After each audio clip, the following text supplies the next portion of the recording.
नमस्कार. जय नाम. आपण चैतन्य पुढ्याच्या युट्यूब वाहिनीवरून गेल्या 5 वर्षापेक्षा अधिक काळापासून आत्मसंवाद ही प्रबोधन मालिका नियमितपणे प्रसारित केली आहोत. या प्रबोधन मालिकेमध्ये आपले सद्गुरू आदरणीय बाबा महाराज आपल्याला वेगवेगळ्या बहुमोल अशा विषयांवर प्रबोधन करीत असतात. गेल्या सुमारे 62 पुष्पांपासून आदरणीय बाबा महाराज आपल्याला श्री दत्त पुराण हा समजून सांगत आहेत आणि त्याविषयी प्रबोधन करीत आहेत. आत्मसंवादाच्या मागील पुष्पात आदरणीय बाबा महाराज पुढे हा अध्याय समजावून सांगताना म्हणतात की राजा पुढे म्हणतो की हे प्रिये, 3 पुत्र कर्ममार्गावरून भ्रष्ट झालेले आहेत. अजूनही त्या अदर्काला कर्ममार्गाविषयी उपदेश कर. मदालसा म्हणाली, हे स्वामीन, खरोखर मी योग्य तेच केले आहे. आत्मा हा श्लोक ज्ञान असलेल्या पुत्राकडून जिंकण्यास योग्य आहे. केवळ प्रजेचा काय उपयोग? तरी हे नरश्रेष्ठा, हे सद्वृत्त आवडत नसेल तर अदर्काला जसा कथन केला आहे तसा क्रियामार्ग मी कथन करीन. असे बोलून मदालसेने अदर्काला धर्म, अर्थ, कामात्मक, वर्णाश्रय युक्त धर्म, 6 प्रकारची राजनीती व प्रजारंजनाचे कर्म याचा उपदेश केला.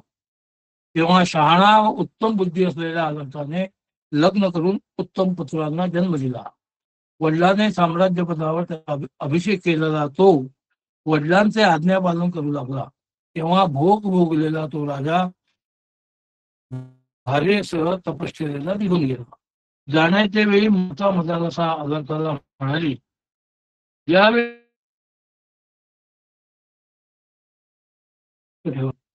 यामध्ये तुझ्या हिताचे लेखन आहे, ते पाहून तू तसेच आचरण कर. असे बोलून मदालसेने त्याला अंगठी व योग्य आशीर्वाद दिले. नंतर पत्नीसह ऋतध्वज वनात जाऊन सद्गतीला प्राप्त झाला. तिच्याप्रमाणे प्रजेचे पालन करीत नीतिमान अदर्काने राज्य केले. धर्मार्थाचा विरोध येऊ न देता नेहमी स्वर्गीय विषयांचे सेवन केले. इथे उपासना कांडातील 5व्या अष्टकाचा 3रा अध्याय समाप्त होतो. पुढच्या अध्यायात महाराज सांगतात की वेदाची ब्रह्मपरता न जाणणारा तो राजा परिसंख्या विधीला भ्रमाने अपूर्व निधी मानून मैथून मास व मध्यामध्ये रममान झाला व यज्ञाने यजन करीत 6060 वर्षपर्यंत तो राज्य करीत होता. तो राजा पशूंनी सेवन करण्यात योग्य नसलेल्या विषयांचे देखील सेवन करीत राहिला. विद्वान सुभाऊ अदर्काला ज्ञान जाणवून देण्याच्या इच्छेने काशी राजाचे सहाय्य मिळून पुन्हा युद्ध करण्यासाठी आला. थोरल्या भावाला राज्य दे असे पूर्वी काशी राजाने सांगितले होते. तसे असल्यावरही त्या उन्मत्त अदर्काने त्याचे हितकारक वचन मानले नाही. सुभाऊ आणि काशीराज राजा यांनी चतुरंग दलाने युक्त होऊन रक्षकासह किल्ले फोडून त्याचे राज्य ताब्यात घेतले.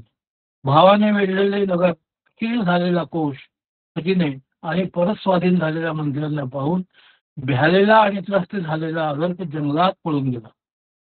एकटाच तो रात्री घोड्यावर बसून वनात गेला आणि ऋषीच्या आश्रमात आईच्या उपदेशाचे स्मरण करत त्याने आईने व ब्राह्मणाने लिहिलेले हितकारक वचन वाचले.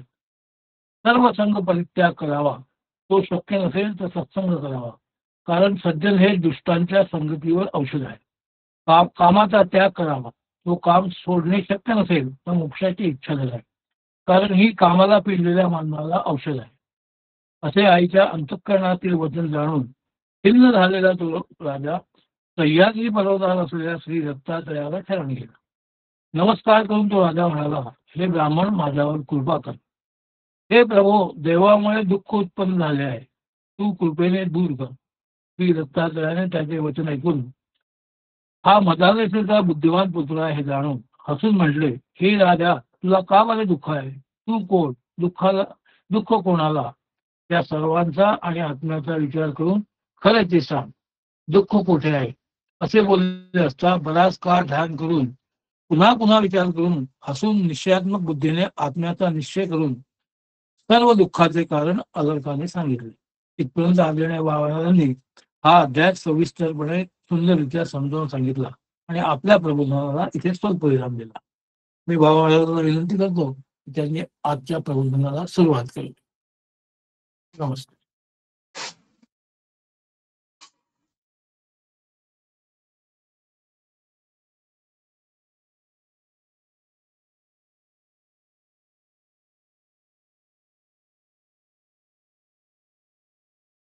अनुसूयाति संभूतो दत्तात्रेयो दिगंबरा स्मर्तृगामी स्वभक्तानां उद्धरतां भवसंकटा.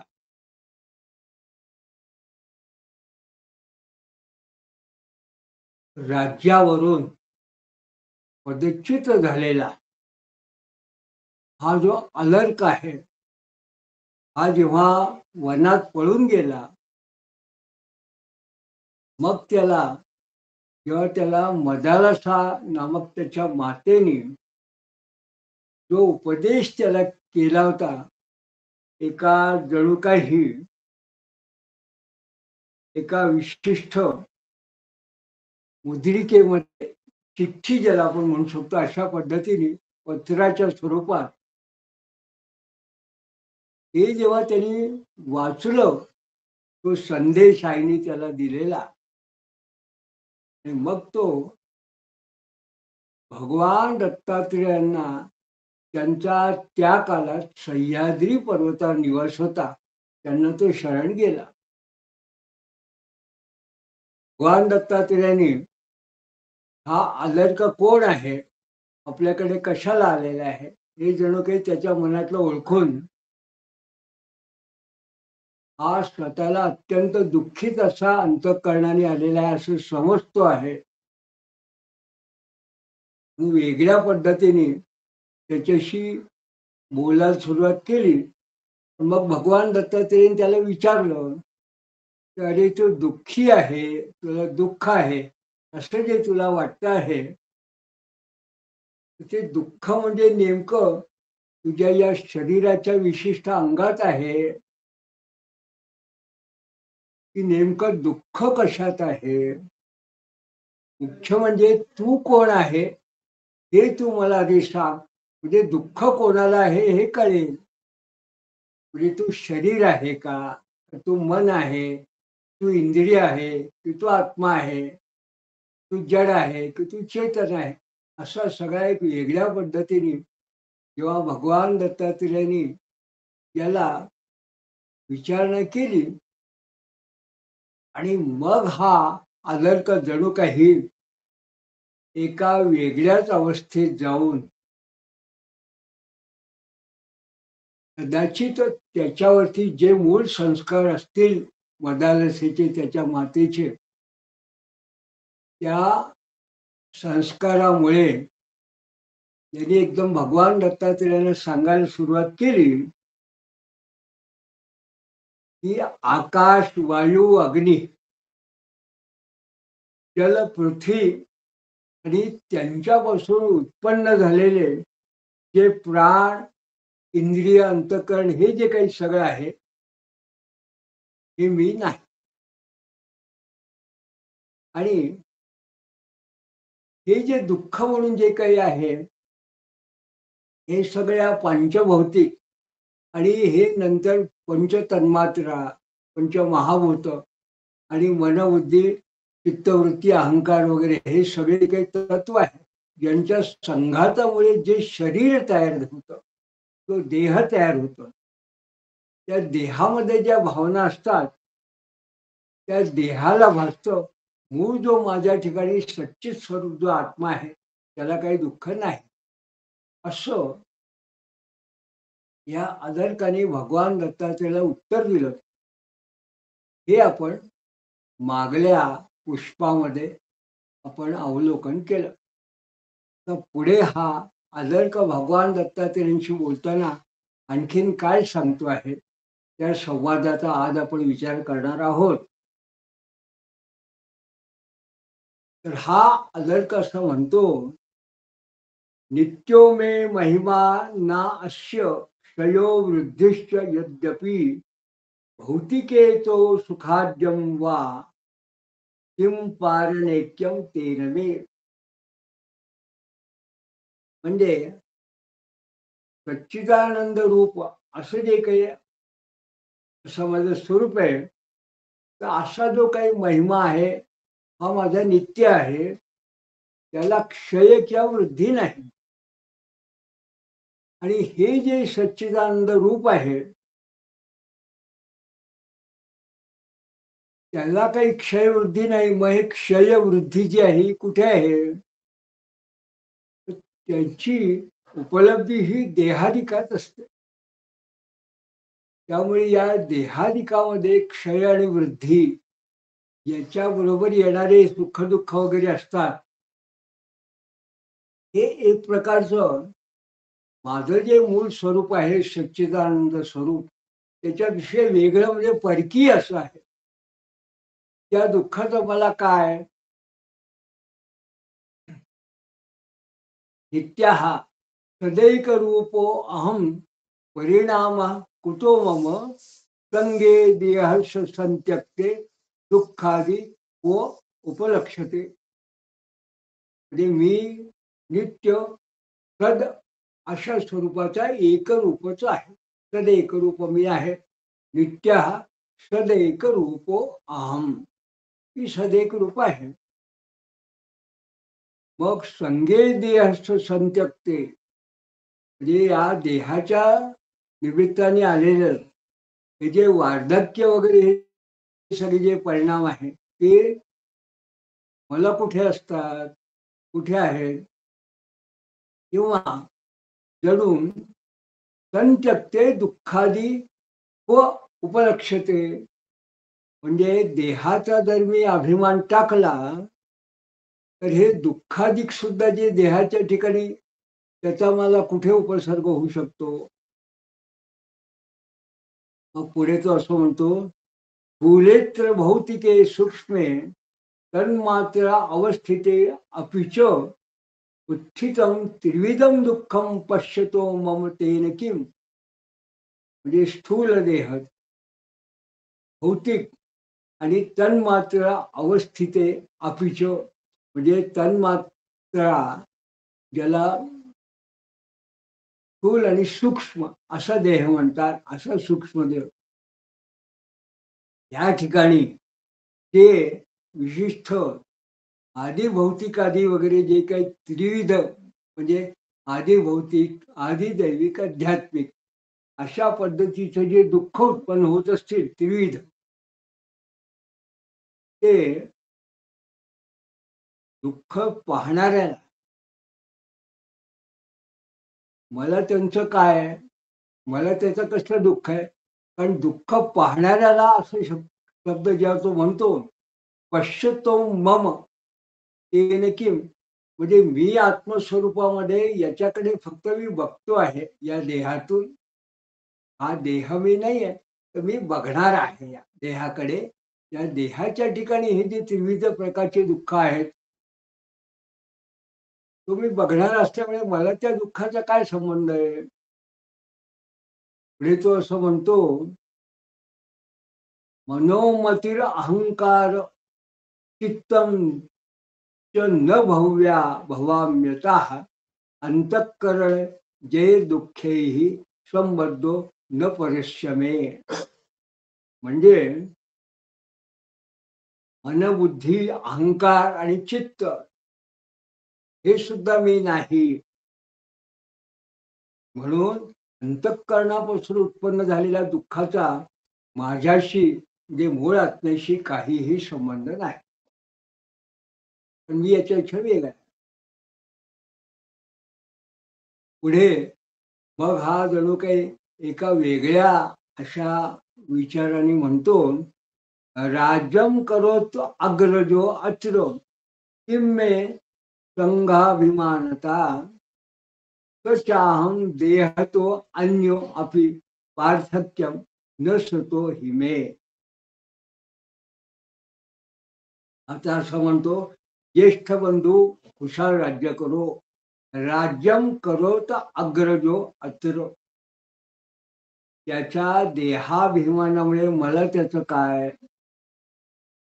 तो आणि मी देहाभिमानामुळे भिन्न आहे, पण आत्मरूप असलेल्या मला मला हे पार्थिव असं भिन्नत्व नाही. त्याच्या ठिकाणचा आत्मा आणि माझ्या ठिकाणचा आत्मा हे सुद्धा एकच आहे असं जणू काही याला सूचित करायचं आहे. आणि मग यश्च भूतस्य हस्तादी ती संबंधो नात्मनः पुनः ते मात्म अष्ट कोशश्च राष्ट्राद्यै रसंगश्च चिदात्मनः. म्हणजे त्या शरीरी आत्म्याला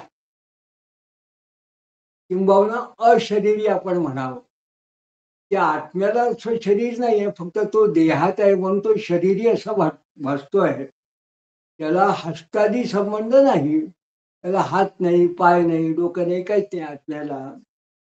मग असंग असणारा असा जो चिदात्मा आहे, त्याला हत्ती, घोडे, खजिना अशा प्रकारचं वैभव किंवा राष्ट्र वगैरे राज्य याचा संबंध कसा असणार आहे? ते मा अश्वकोश राष्ट्रा दे रसंगश्च चिदात्मना. तो जो चिदात्मना आहे त्याला याचा कुठला संबंध आहे? त्यामुळे का हा असं म्हणतोय, तस्मान्ना ऋणम मे मित्रम सुखम दुःखम पुरम बलम पुरोत्पन्नो अपि मोहोयम नष्टो अवदनुग्रहात. त्यामुळे आता मला शत्रू, मित्र, सुख, दुःख, नगर, सैन्य कोणीही नाही. या कशाशी माझा संबंधच नाही. तर जणू काही मला एक प्रकारचं ज्ञान प्राप्त झालेलं आहे, अशी एक अनुभूती मला आलेली आहे. याचाच अर्थ असं त्याला त्याच्या मनात ही भावना निर्माण झालेली आहे. आणि मग तो म्हणतो, पुरोत्पन्नो अपि मोहोयम नष्टो भवत अनुग्रहात. म्हणजे पूर्वी उत्पन्न झालेला हा थोडासा जो मोह होता, हा सुद्धा आता तुमच्या कृपेमुळे, जणू काही तुमच्या दर्शनामुळे हा संपूर्ण नष्ट होऊन गेलेला आहे. यथेकमपि खम भाति बहुधोपाधिभेदताः तथाहं काशिपो भ्राता न भेद परमार्थिका. याप्रमाणे एक असलेला आकाश निरनिराळ्या उपाधी भेदामुळे भासतो. यथेतकम अपि खम भाती. खम म्हणजे आकाश. आकाशाप्रमाणे बहुधो उपाधी भेदता. बहुधो उपाधी भेदता, ते निरनिराळ्या उपाधी भेदानं वेगवेगळं भासतं. वेगवेगळ्या पातळीवर जर आपण आकाश पाहिलं, विहिरीत तर वेगळं वाटेल, भांड्यात वेगळं वाटेल, एखाद्या माठात वेगळं वाटेल, एखाद्या परातीत वेगळं वाटेल. अशा पद्धतीने त्याचं जे प्रतिबिंब असतं ते वेगवेगळं वाटतं, पण मूळ आकाश एक आहे. तसं त्याप्रमाणे मी आणि शरीरधारी भाऊ यांच्यामध्ये पारमार्थिक अशा पद्धतीने काही भेद नाही. सगळ्यांच्या ठिकाणी एकच चिदानंद स्वरूप आत्मा आहे. तथा अहम काशिपो भ्राता. काशिपो म्हणजे त्याचा मित्र, जो काशी राजा होता तो, किंवा भ्राता म्हणजे माझा भाऊ. न भेद परमार्थिका. परमार्थाच्या दृष्टीने आमच्यात काही भेद नाही. मग हा म्हणतो, असम्यक दर्शनात दुःखम मतम मे स्वप्न सन्निभम निर्ममो निरहंकारस्तन्ने क्षेत्र सुखाब्धिका. जे सामान्य माणसाला यथायोग्य जर ज्ञान झालं नाही, दुःख हे स्वप्नासारखं भासतं. सामान्य माणसाला जसं स्वप्न पडावं त्या पद्धतीने दुःख भासतो, असं आता मला वाटतं आहे. आणि एका अर्थाने निर्ममो निरहंकार तन्ने क्षेत्रज्ञ म्हणजे निर्मम, ज्याच्यामध्ये ममत्व असं काही राहिलं नाही आणि अहंकार राहिला नाही, निरहंकारी. निर्ममो निरहंकार अन्य क्षेत्रज्ञ, असा जो मी क्षेत्रज्ञ आहे, तो मी आज सुखाब्धिगा हा सुखसागरात संचार करतो आहे. त्यामुळे त्या दुःखाचं आज मला काही वाटत नाही, म्हणून ते मला दुःख दिसत नाही. मग हा एक उदाहरण असं सांगतो का, महाराज असं सांगतात, यथोतु भक्षिते दुःखम सुखादो ममतावृते न तथा ममताहीने मृकादो तद्वत तदत्यतु. त्याप्रमाणे प्रेमाने वाढवलेला पोपट, यथोतु भक्षिते दुःखम सुखादो ममतावृते. एखादा पोपट तू जर प्रेमाने वाढवलेला असला तर भक्षिते कोणी, तर मांजरानं त्याचा जो घास आहे ग्रहण केला अन्न, तर त्या पोपटाला जसं दुःख होतं, न तथा ममताहीने, का तर वृकावलो. वृक म्हणजे मांजर. त्या मांजराने जसा पोपटाचा जर का अन्न काही घास घेतला, त्याचं खाद्य घेतलं, तर पोपटाला जसं दुःख होतं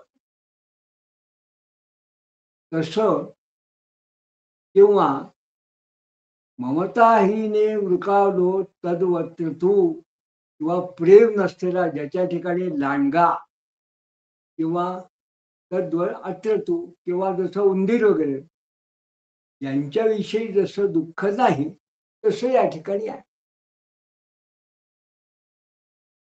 तर अर्थ काय, की एखादा पोपट आहे, त्या पोपटाला जर दुःख झालं का, तर मांजराने त्याचं खाद्य घेतलं तर, किंवा लांडगा किंवा उंदीर हे जसं काही खाद्य पळवतात, ते जे काय असतं ते त्या प्रकारचं कुठलीच आसक्ती आता माझ्या ठिकाणी नाही.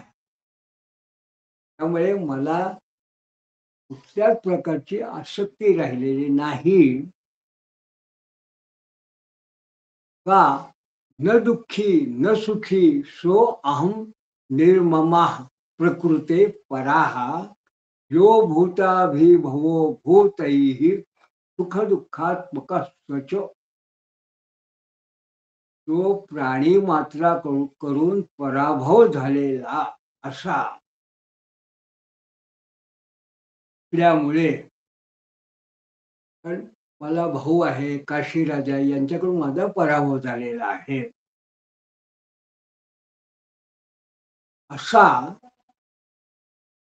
किंवा त्यामुळे शत्रू किंवा मित्राकडून सुखी किंवा दुःखी, न दुःखी न सुखी तो अहम, म्हणजे माझ्या भावाकडून काशीराजाकडून पराभवामुळे दुःखी झालेला, किंवा त्यांच्यावर मला विजय मिळाला असता तर सुख झालं असतं, आता मी असा सुखी किंवा दुःखी मी नाही. तो मी सुखी किंवा दुःखी नाही. यो भूताभिभवो भूतैः, तो असा जो अशा पद्धतीने भूतमात्रांच्या उद्भवामुळे जो सुख किंवा दुःखी होतो, तो मी नाही. तो मी निर्मम असा आत्माच आहे, असं या ठिकाणी सांगायचं. निर्ममा प्रकृते पराहा, असा मी निर्मम असा आहे. आणि ही जी भौतिक प्रकृती अशी आहे, त्याचा परा म्हणजे त्याच्या पलीकडला असा मी आहे. तेव्हा भगवान दत्तात्रेय म्हणाले की दत्ता हा प्राह भूपेंद्रा सम्यक व्यवस्थितं त्वया दुःखमूलं ममेतस्य निवृत्तीनं ममेत च. भगवान दत्तात्रेय असं म्हणतात, हे राजा, अरे आलर का, तू चांगला निश्चय केला आहे. सम्यक व्यवस्थितम त्वया दुःखमूलम ममेत त्यस्य. एखाद्याला जो देहाभिमान आहे, देहाविषयी ज्याला ममत्व वाटतं, त्याला दुःख होतं. आणि ते देहाविषयी ममत्व अभिमान हा त्या दुःखाला कारण आहे. निवृत्ती न ममेतीच, याच्यापासून जो निवृत्त झालेला आहे, जो आत्मरूप आहे, ज्याला आत्मज्ञान झालेलं आहे, त्याला हे काही दुःख नसतं. कारण आत्म्याला माझेपणाने अशी वृत्ती निवृत्ती नसते. निवृत्ती न ममेती च. मग पुढे भगवान दत्तात्रय असं म्हणतात, ब्रह्मनिष्ठोत्थ मे प्रश्नात स्वानुभूत्या निराकृता ममता शाल्मली स्थूलम एवं वातेन ते अधुना अज्ञान बीजो अहंकारांग अद्भुरोयम ममतालता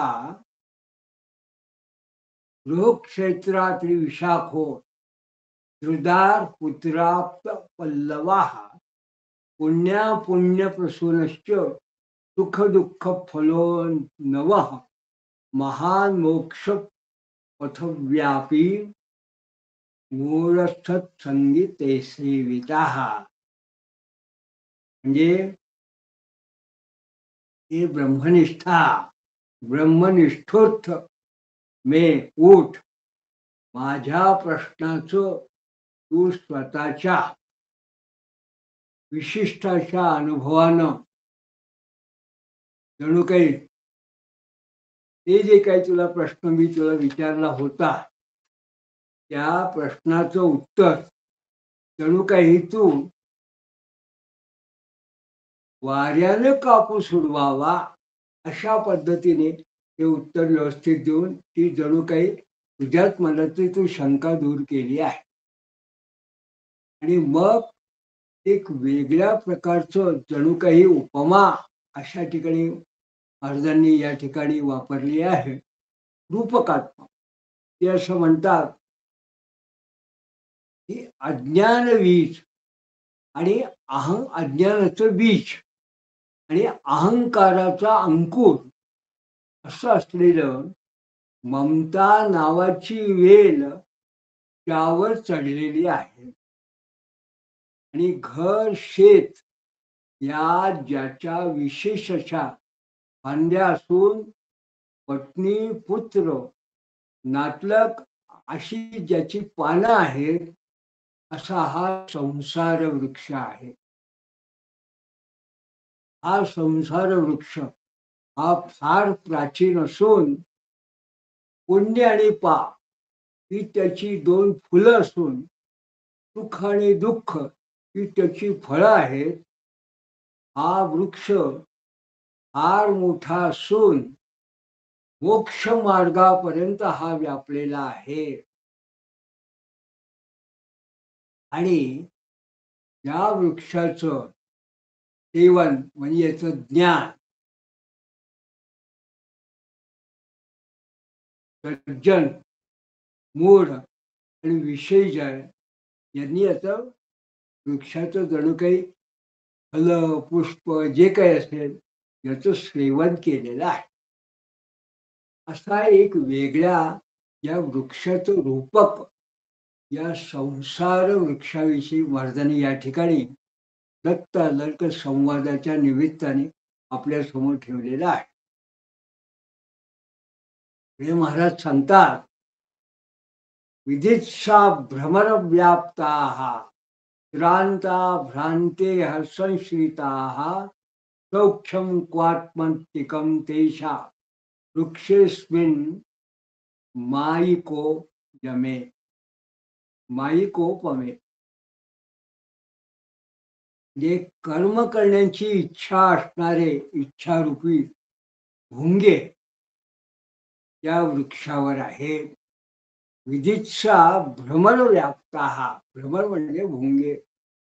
आणि संसार करून थकलेले लोक सुख मिळेल या भ्रमाने त्याचा आश्रय करून राहिले आहेत. अशा ठिकाणी म्हणजे या भ्रमरूपी असे जे भुंगे आपण म्हणतो तसे हे जे लोक आहेत, भ्रांत लोक, हा भ्रम या अर्थाने भ्रमर असं या ठिकाणी एक वेगळ्या पद्धतीने महाराजांनी विचारायला सांगितलं आहे. ते म्हणतात सौख्यम क्वा आत्यंतिकम तेषाम. त्यांना माईक असलेल्या वृक्षाच्या ठिकाणी आत्यंतिक सुख कसं मिळणार? तेषा वृक्षे अस्मिन माईको, या मायावी अशा वृक्षाच्या ठिकाणी त्यांना सुख कसं मिळणार आहे? तर खिन्नो संगासिना ये लब्धा मार्गास्ततश्च ते गत्वा परम पदम शांतम विश्रामंती न चेतरे. म्हणजे असंग शस्त्रानं ज्यांनी या वृक्षाचा छेद केला, हिन्नो असंगासीना येर्ये, ते मार्ग प्राप्त होऊन येर्ये लब्ध मार्गास्ततश्च ते त्यांना या निमित्ताने मार्ग प्राप्त होऊन ते त्या मार्गावर निघाले. कत्वा परमपदम शांतम, ते त्या शांत अशा परमपदाला पोचून विश्रामंती न चेतरे, ते विश्रांती घेतात. इतरांना अशी शांती आणि विश्रांती परमपद प्राप्त होत नाही. आणि राज्यम भूतेंद्रियग्रामो जगदेत चराचरम गुणात्मको यम संघात क्षेत्रम तज्जस्य तेन किम. म्हणजे राज्यम भूतेंद्रियग्रामो, जणू शरीर हे स्थावर जंगमात्मक चराचर विश्व हे जणू काही एक प्रकारचं राज्य, पण त्याला भूतेंद्रिय ग्रामो जगत दे चराचरम राज्यम असं म्हटलं. हे राज्य जणू काही स्थावर जंगमात्मक चराचर विश्व हे जणू काही राज्य, आणि गुणात्मको यम संघाता क्षेत्र, गुणात्मक संघात हे क्षेत्र, असं हे जे काही माईक अशा प्रकारचं हा जो एक वैश्विक रूप आहे, त्याच्याशी ज्ञश्चतेन किम, ज्ञानी माणसाला याच्याशी काय करायचं आहे, त्याचा काय संबंध आहे? तर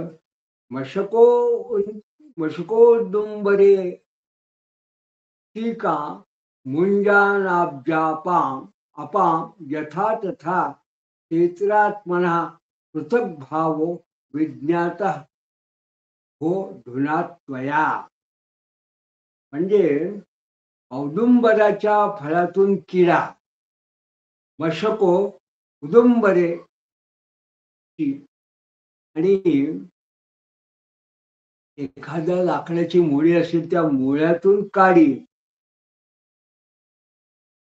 टिका का मुंजाना, किंवा पाण्यातून कमल, अब्जा अपाम यथा, जे जणू काही पाण्यातून कमल, एखादी लाकडाची मुळी असेल त्यात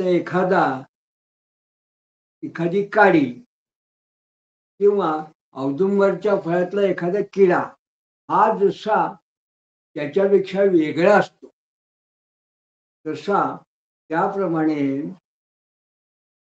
क्षेत्रात्मना पृथक भावो विज्ञातः, त्याप्रमाणे शरीर आणि आत्मा यांचा जो विज्ञात अहम आहे, तुला आता कळला आहे शरीर आणि आत्मा यांच्यातला काय फरक आहे, हो अधुना त्वया विज्ञात, हो अधुना त्वया, आता तुला पृथक भाव तू आता लक्षात आलाय तुझ्या, तू जाणला आहे. हा अलर्क असं म्हणतो अलर्का पुराह भगवत प्रसादात ज्ञात तवानिदम अहंकारात्म पार्थक्यम दुर्देयम कल्पकोटी. वा अलर्का असा म्हणाला, प्राह भगवत प्रसादात, भगवंता तुमच्या प्रसादामुळे मी हे जाणलं आहे. कारण अहंकार आत्मपार्थक्यम दुर्देयम, अहंकार आणि आत्मा यांचं पार्थक्य विशेष वेगळेपण, हे जे आहे वेगळेपण दुर्ज्ञेयम कल्पकोटी भी, अगदी कोटी कोटी कल्पकाळांनी सुद्धा जाणणं अशक्य आहे. दुर्ज्ञेयम कठीण आहे, अशक्यच आहे. देव देव जगन्नाथ दयाब्धे भगवत प्रभो, वासनात्क्रांत चित्तत्वा कथम तिष्ठे दिदम मयी. हे देवांच्या त्या देवा देवादी देवा जगन्नाथा, देव देव जगन्नाथम दयाब्धे, दयासागरा, भगवन प्रभो परमेश्वरा भगवन, ज्ञान आणि वासनेने हे चित्त माझे आकळल्यामुळे, वासनाक्रांत चित्तत्वा असल्यामुळे माझ्या ठिकाणी हे ज्ञान कसं राहू शकेल. तिष्ठे इदमयी,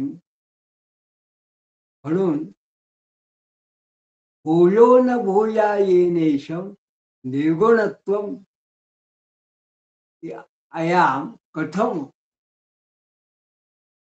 तम योगम ब्रूहि चैकत्वम व्रजेयम ब्रह्मणा यत. म्हणून ज्या योगाने मला पुनर्जन्म लाभणार नाही, भूयो भूयो न भूया येनेशम असा, आणि ज्यामुळे निर्गुणत्व मिया कथम, त्यामुळे मी निर्गुण अशा अवस्थेला जाईल, तो योग मला सांगा. तम योगम ब्रूहि, तो मला सांगा, त्यामुळे चैकत्वम व्रजेयम ब्रह्मणा यत, त्यामुळे मी ब्रह्मात्मैक्य हा मला, ते स्वरूप मला प्राप्त होईल, मी त्या भावाला जाईल. कारण इदमेव परम कार्य नरेण हितविच्छता क्रांतापावृत्त मुक्तिद्वानुर जन्मच्युती रण्यन्नथा. जे हिताची इच्छा करणाऱ्या मानवानं हेच श्रेष्ठ कार्य करावं. इदमेवम परम कार्य नरेण हितविच्छता, मानवाने हे श्रेष्ठ कार्य करावं. त्याशिवाय व्यापकाने झाकलेल्या मुक्ती मार्गाच्या क्रांतापावृत्त मुक्तिद्वानुर अशा द्वार स्वरूप असलेल्या मानव जन्मातून मुक्ती होत नाही. जन्मच्युतीर अन्यथा, त्या जन्मातून मुक्ती नाही. तेव्हा मग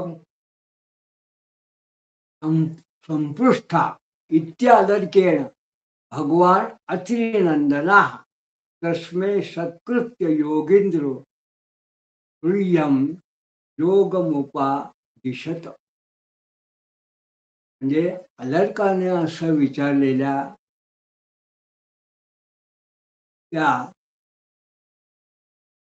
भगवंतानी जणू काही संतुष्ट होऊन, संपुष्टा जणू काही त्या अतिनंदन योगींद्र दत्तात्रेय इत्यादर्केनं भगवान त्रिनंदन, उद्या त्रिनंदन अशा दत्तात्रेयाने तस्मै सत्कृत्य योगींद्रो, त्या अलर्काला तो गुह्यम योग मुषा मुपादिशत, त्याला गुह्य असा योग सांगितला. हे उपदेश करायला सुरुवात केली तेव्हा भगवान दत्तात्रेय असं म्हणतात, पुनश्वा वहितो अलर्क, मुक्तये कारणं त्रयं तत्त्वज्ञानं मनोभंगो वासनाक्षय इत्यदाह.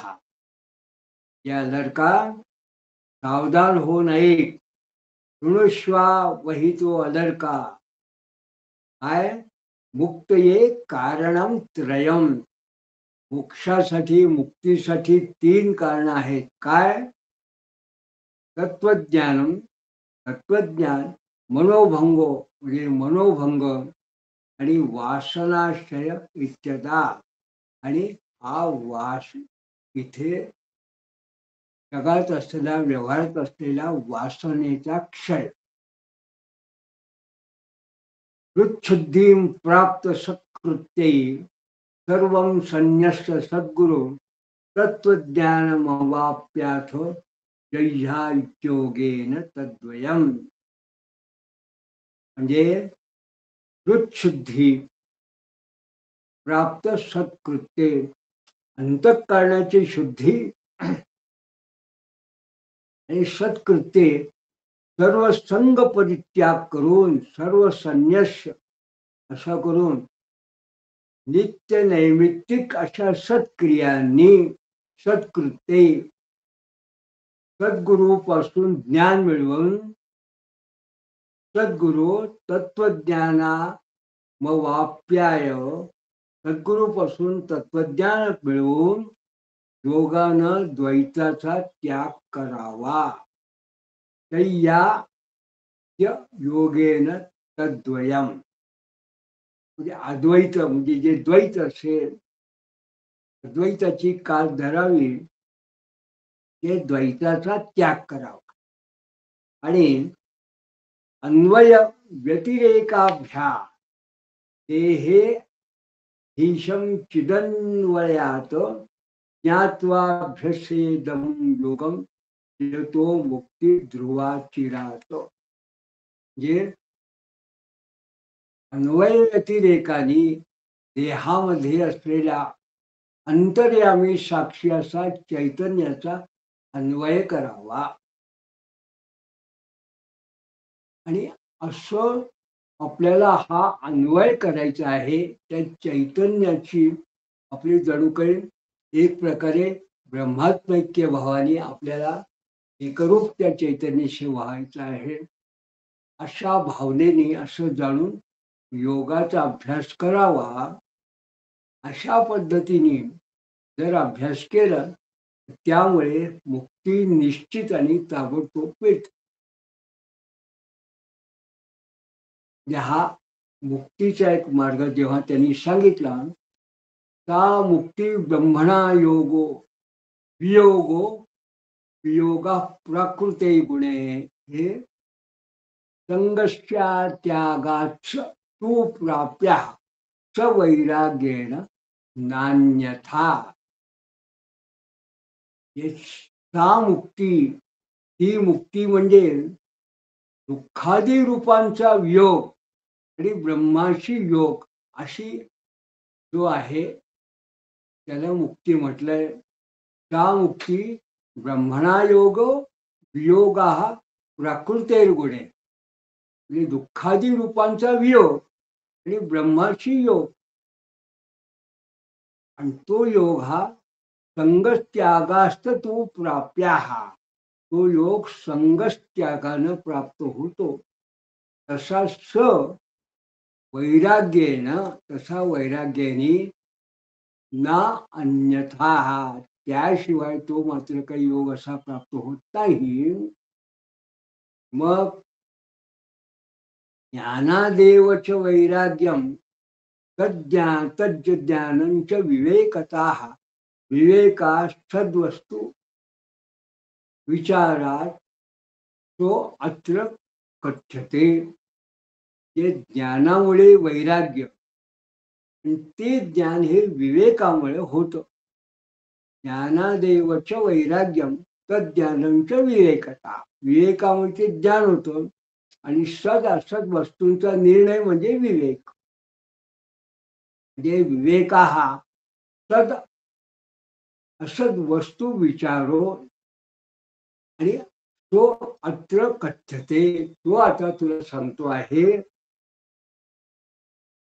देहेंद्रिय मनःप्राण अहंकारा भौतिका अमी राजन्ताः सविकारश्च न संतस्ते अन्विता अपि. देह इंद्रिय मन प्राण अहंकार, देहेंद्रिय मन प्राण अहंकारा भौतिका अमी. जे हे देह इंद्रिय मन प्राण अहंकार हे भौतिक, हे काय आहे? हे अनात्मभूत आहे. अमी म्हणजे अनात्मभूत. ते साध्यंताः सविकाराश्च, ते साध्यंत आणि शांत असून ते विकारी आहे. सविकाराश्च, ते विकारी आहेत.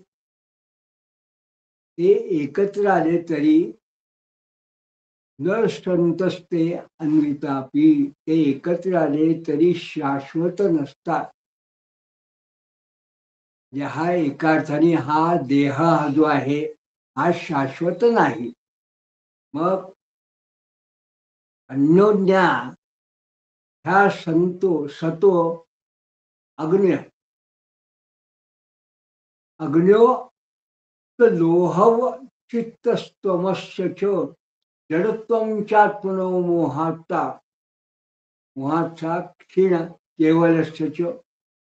या अग्नियुक्त असलेल्या लोखंडाप्रमाणे परस्परावर केलेल्या अध्यात्मामुळे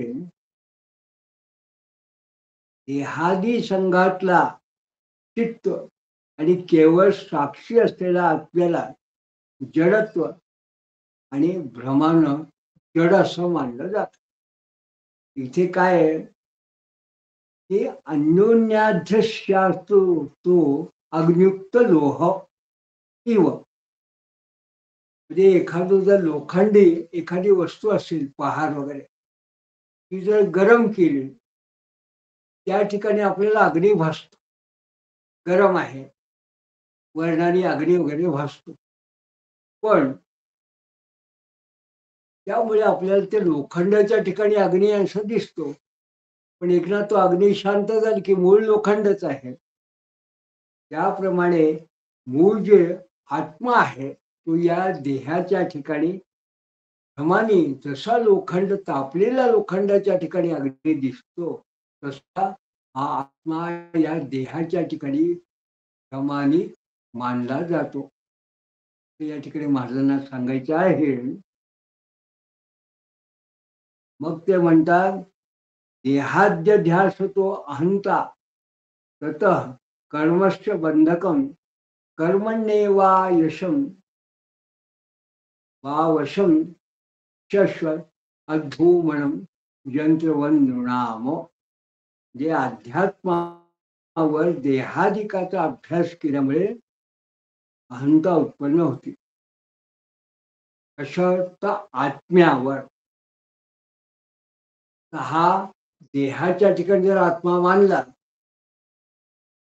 तर आपल्याला असं वाटतं की अहंकार जो आहे तो मला आहे, म्हणजे कोणाला आत्म्याला आहे असं आपल्याला वाटतं. म्हणून जसं लोखंडाच्या ठिकाणी अग्नी आहे भासतो, तसं या ठिकाणी महाराजांना सांगायचं आहे.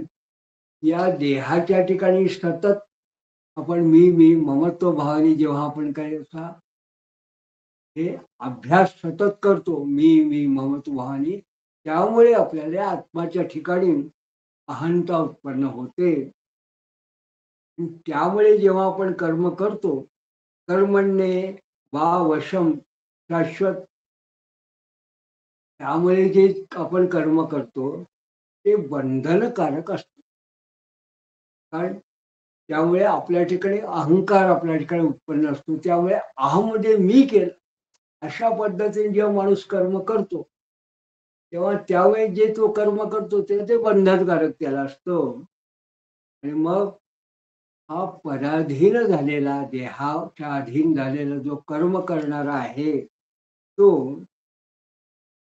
हा शश्वत भ्रमणम यंत्रवत नृणाम, असा जो माणूस आहे हा या माणूस एखाद्या यंत्रासारखं हा जन्म मरण्याच्या फेऱ्यामध्ये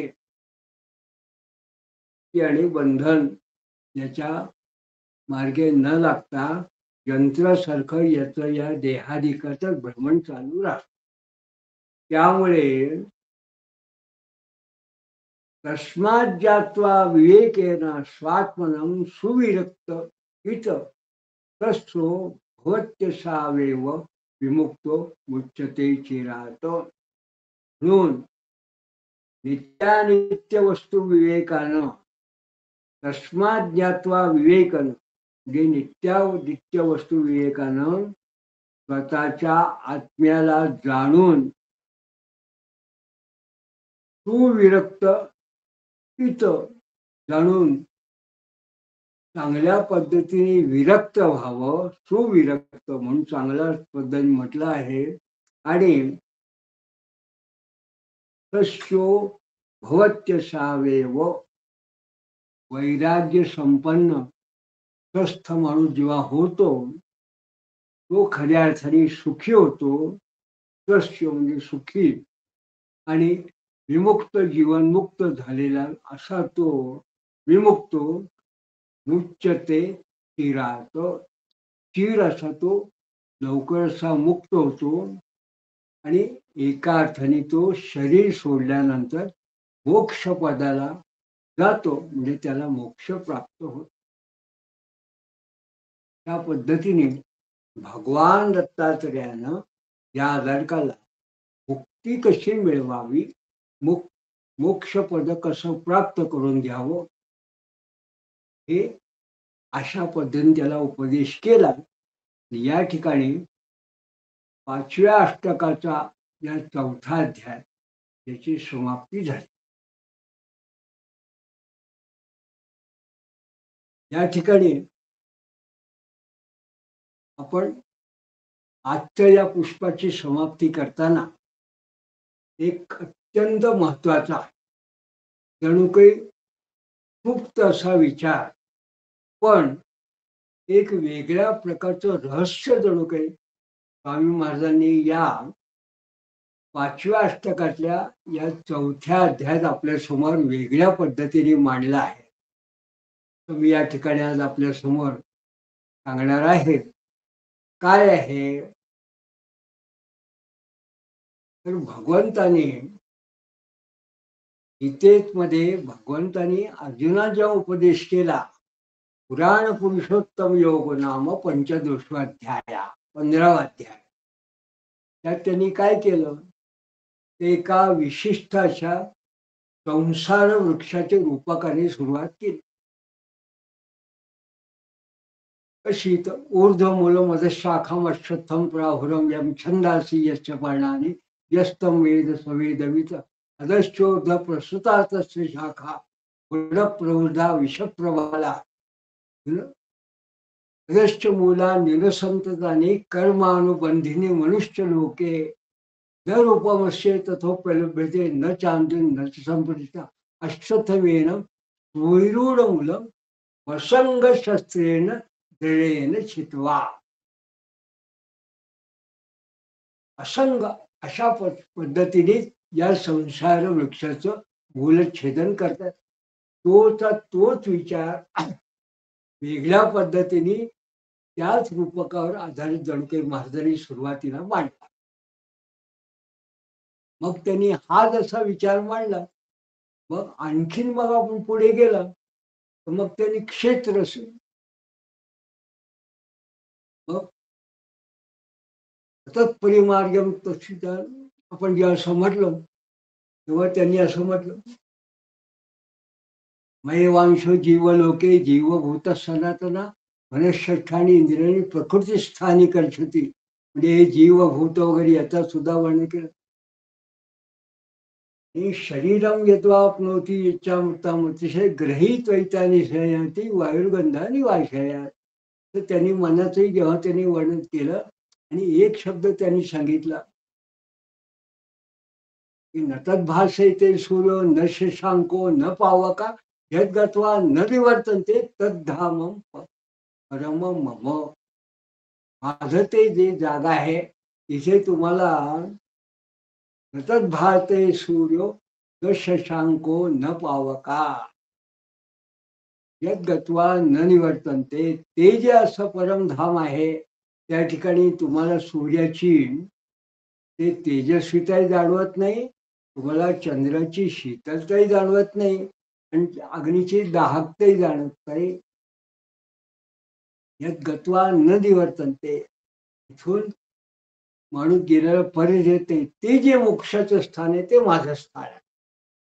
जणू हे रूपकात्मक वेगळ्या पद्धतीने पुन्हा महाराजांनी त्याला सांगितलं की असा जो कोणी असेल किंवा मसंग क्षत्रिय जडेंची किंवा संघ सर्व संघ परित्याग केलेला जो कोणी असेल त्याला ते स्थान प्राप्त होते.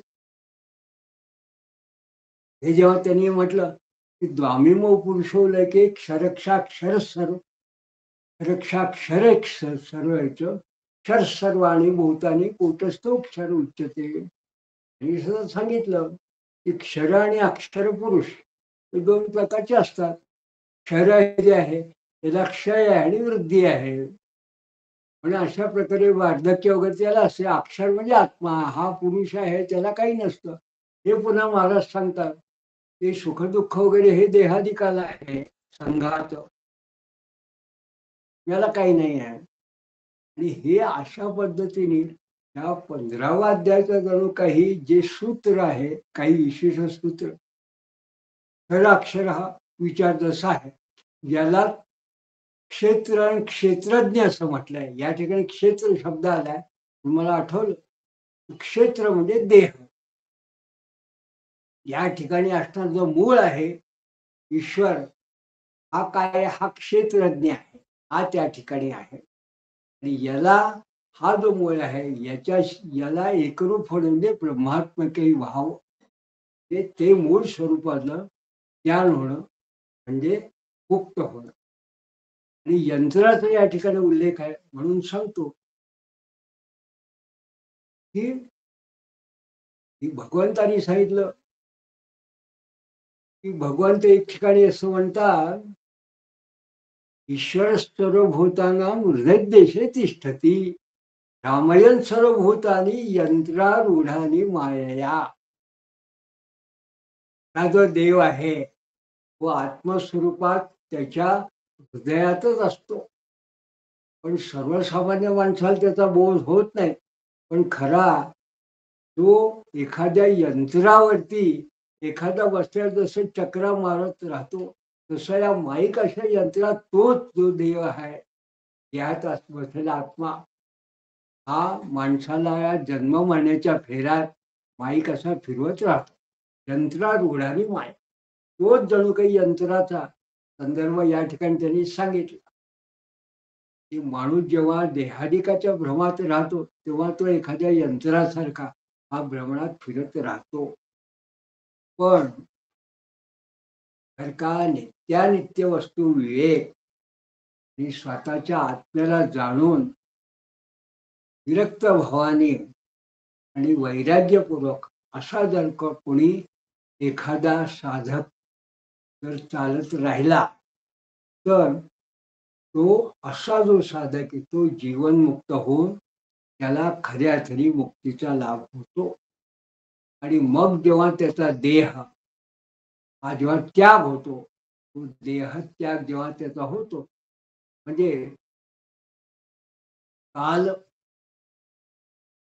जो आहे कालचक्र म्हणा, जे काही त्याची विशिष्ट शारीरिक त्याची जी काही दशा असेल त्या पद्धतीने जेव्हा त्याचा देहोत्सर्ग होतो, तो गतप्राण होतो, तो देहत्याग करतो, तेव्हा तो मोक्षपदाला जातो, तो खऱ्या अर्थाने मुक्त होतो असं या ठिकाणी महाराजांनी सांगितलं.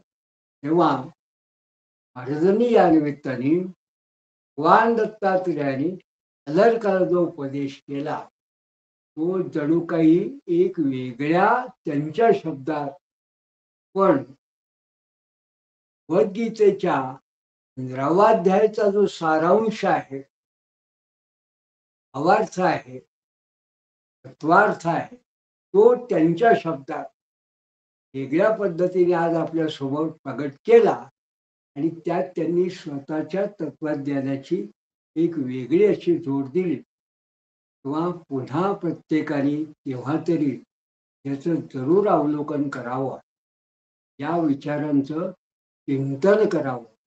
म्हणजे महाराजांच्या या वैशिष्ट्यपूर्ण साहित्याचं एक वेगवेगळे जे पैलू आहेत ते आपल्याला नक्की लक्षात येतील.